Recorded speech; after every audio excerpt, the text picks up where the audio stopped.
Story, les rendez-vous d'Alfred Hitchcock, racontés par Serge Sauvion. Aujourd'hui, une infirmière idéale de Henri Slezard.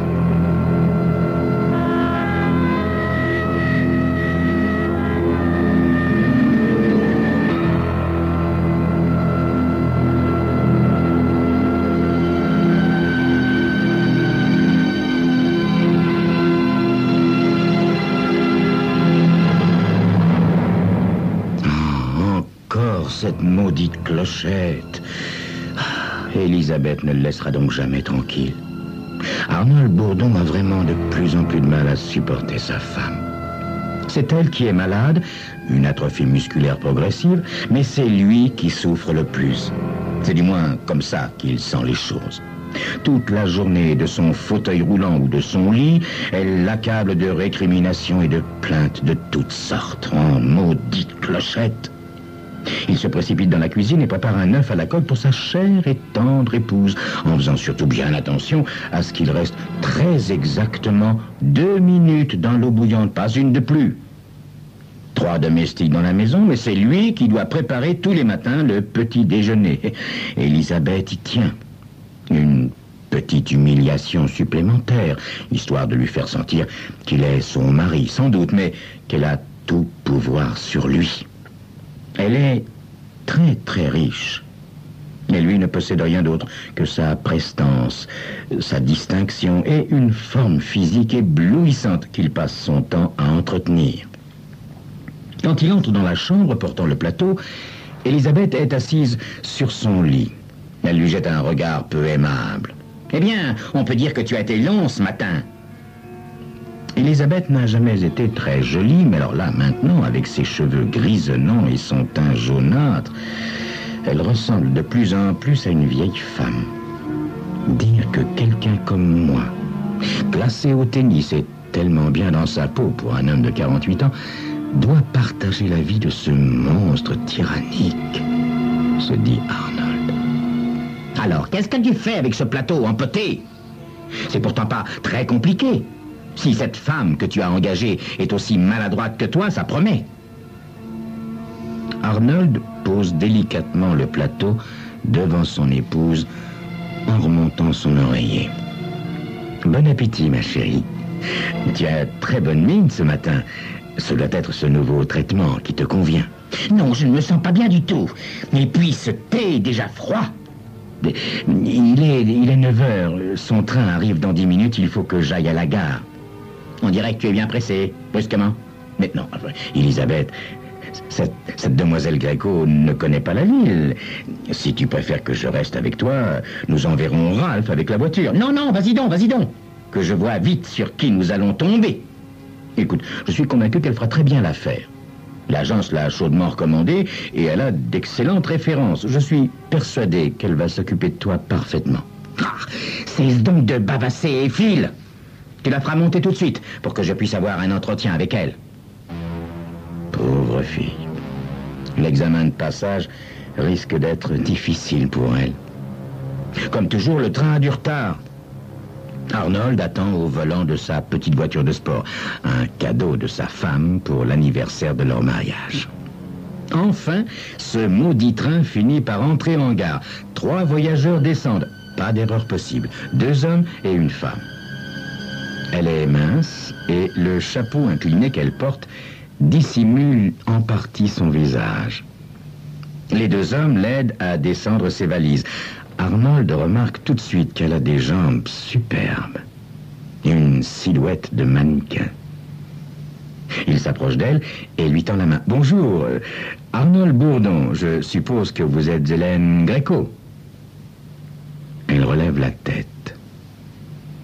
Elle n'est pas maquillée, heureusement, car un peu de rouge aux lèvres et de bleu aux paupières compromettrait définitivement ses chances d'être acceptée par Elisabeth Bourdon. Mais telle qu'elle est, elle n'en est pas moins ravissante.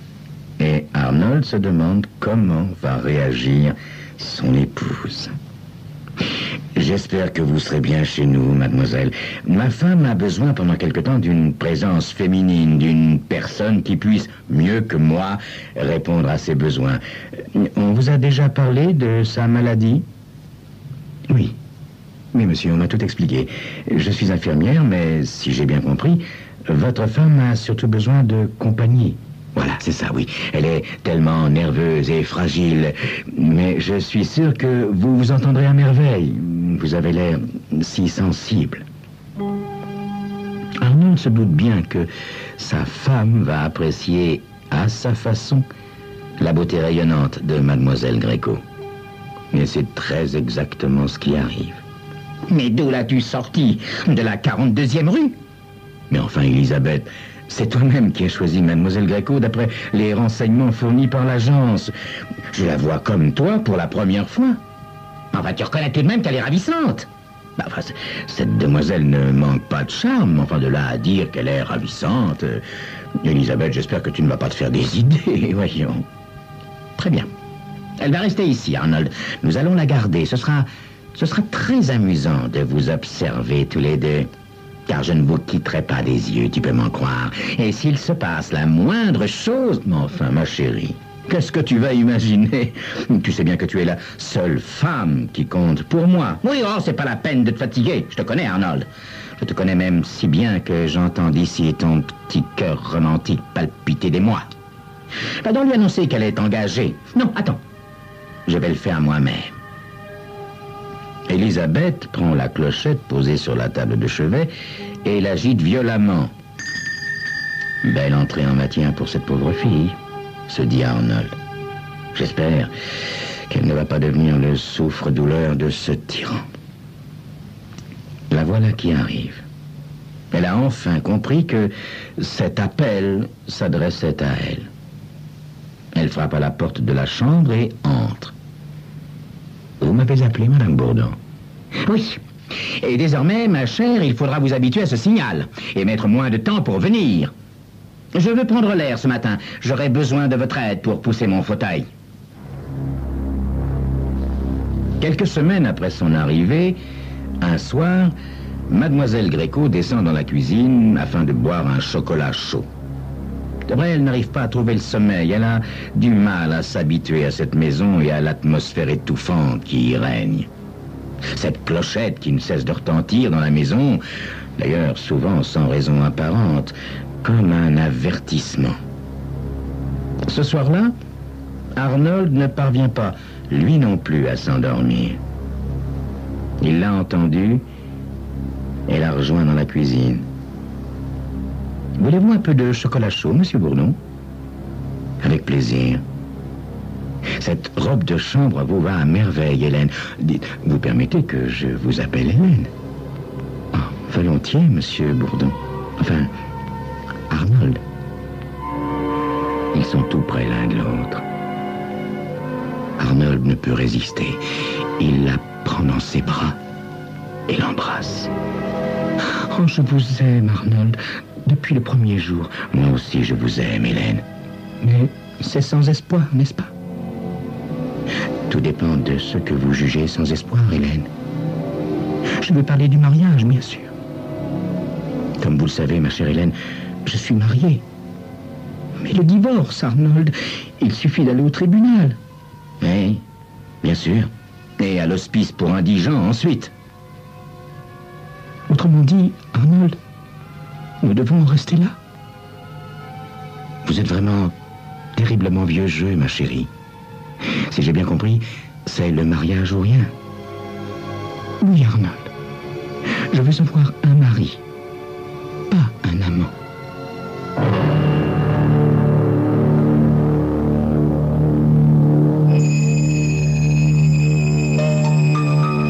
Connaissant votre mari, Elisabeth Bourdon, vous n'auriez pas dû tenter le diable. Hélène Gréco est une bonne infirmière, mais aussi une sacrée belle fille. Et lui est encore assez bel homme pour son âge. Dans quelques instants, Elisabeth Bourdon, dans quelques instants, l'irréparable risque de se produire.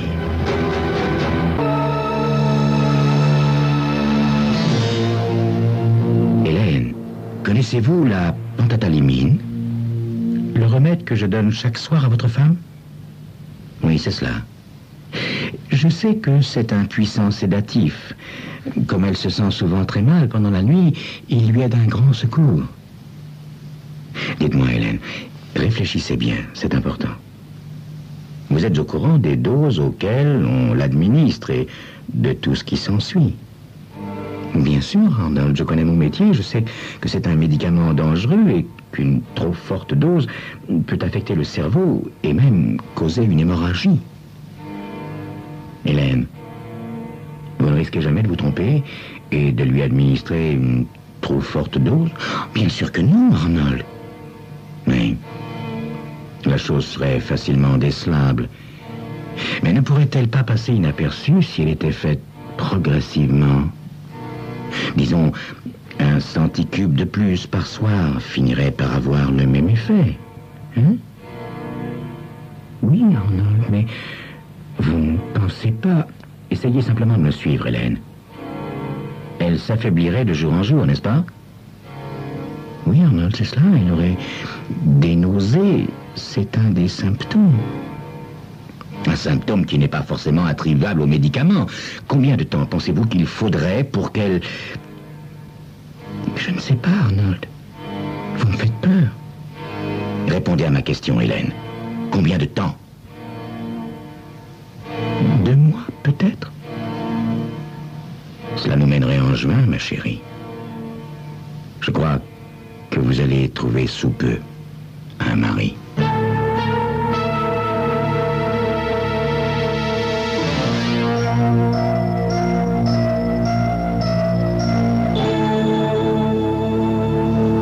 Le docteur Yven ne comprend vraiment pas. Depuis 2 semaines, sa patiente a des nausées violentes et elle est extrêmement faible. Son état mental est très perturbé. Monsieur Bourdon, votre femme se fait de drôles d'idées à propos de cette mademoiselle Gréco. Quelle sorte d'idée, docteur? Votre femme est très imaginative. Du fait de sa réclusion, elle est portée à imaginer toutes sortes de choses. Vous voyez ce que je veux dire? Elle m'inquiète beaucoup, et si elle ne va pas mieux d'ici la fin de la semaine, je crois que nous devons la mettre en observation à l'hôpital. Enfin, docteur, vous ne pouvez pas faire cela. Elisabeth n'acceptera jamais. Elle y sera bien obligée, monsieur Bourdon, sinon je ne réponds pas des conséquences. Tous les soirs, Arnold retrouve Hélène pour un chocolat chaud devenu rituel. Habituellement, c'est un moment de sérénité, presque de bonheur. Mais pas ce soir. Hélène, si Elisabeth est examinée par les médecins de l'hôpital, ils décèleront l'excédent de sédatif et comprendront qu'elle en absorbe une trop forte dose. Il y a 2 choses que nous pouvons faire. Soit nous diminuons la dose, ou bien... J'y avais pensé aussi, Arnold. Il la serre contre lui. L'étreinte se prolonge et Arnold imagine, en embrassant la jeune femme, ce que sera la maison sans le bruit de cette maudite sonnette. Mais que se passe-t-il brusquement? Le regard de sa compagne se fixe sur la porte de la cuisine. Il se retourne aussitôt. Elisabeth est là, en chemise de nuit, spectrale dans la pénombre, avec un rictus qui lui déforme le visage. Je ne veux surtout pas vous déranger. Faites comme si je n'étais pas là. Mais Elisabeth, tu n'aurais pas dû descendre. Je n'arrivais pas à trouver ma sonnette. Ce satané docteur a dû l'égarer. Alors il a bien fallu que je descende. Mais je ne le regrette pas. Ça valait le déplacement. C'est un malentendu, Elisabeth. Il se trouve que mademoiselle Gréco a eu un léger malaise et je... Oui, malaise ou pas, elle devra se soigner toute seule désormais. Je veux qu'elle s'en aille. Je vous mets à la porte. Vous entendez? Et si Arnold était mon domestique, je le renverrais aussi. Mais il se trouve être mon mari. J'insiste, mademoiselle. Mon mari. Compris? Dès demain matin, Raph vous conduira à la gare. Quant à toi, Arnold, tu téléphoneras à l'agence pour leur demander de nous envoyer quelqu'un pour remplacer cette femme.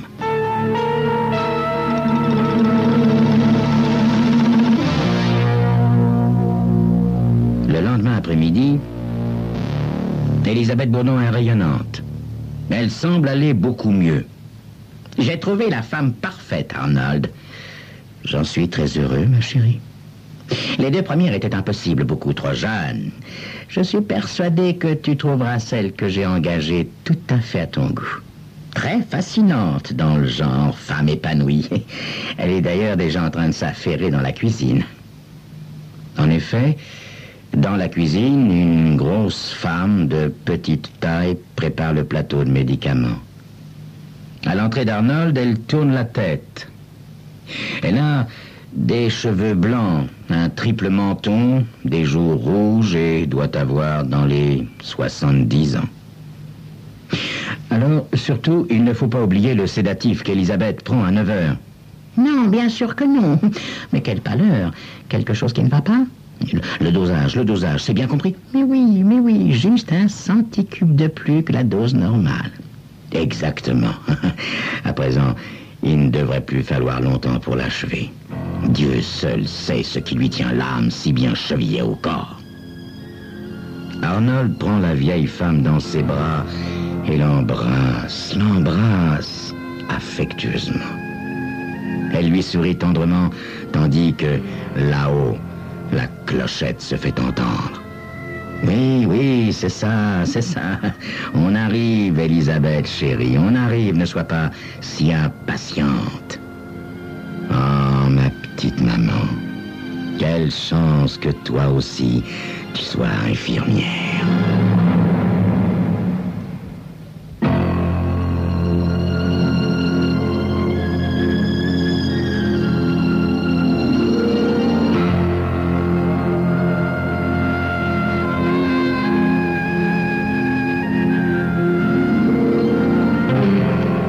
C'était Crime Story, les rendez-vous d'Alfred Hitchcock racontés par Serge Sauvion. Aujourd'hui, une infirmière idéale de Henry Slezak.